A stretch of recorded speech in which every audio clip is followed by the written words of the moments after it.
Item: SCP-1007. Object Class: Safe.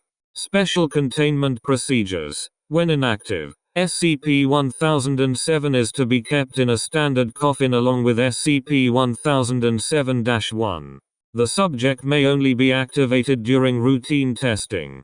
As of current regulations on Misters, SCP-1007 is to be contained in Hall 8 of Site 13. Description: SCP-1007 appears to be a male of indeterminate ethnicity who undergoes the entire human life cycle within a 75-minute time frame. The subject ages at a rate of approximately 1 year per minute. Once 75 minutes have elapsed, the subject will invariably expire of spontaneous cessation of metabolic activity with no evident cause.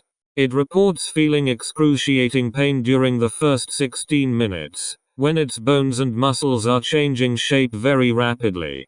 This process violates the first law of thermodynamics, as the subject does not seem to require any energy input to fuel the massive amount of cellular growth.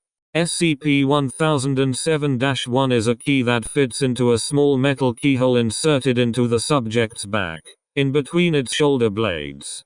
X-ray scans have shown that the keyhole is an empty socket with no internal mechanism.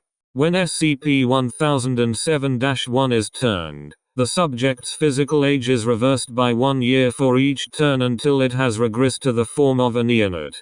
It is not known where the mass that is removed from the subject's body as it shrinks disappears to. If this is done after the subject's 75-minute lifespan has elapsed, the subject will reactivate.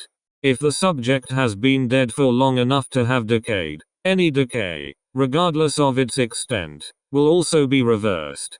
SCP-1007 was recovered by Task Force TAU-6 along with SCP, and SCP during a raid on the California mansion of Redacted, a known customer of Marshall, Carter, and Dark Limited.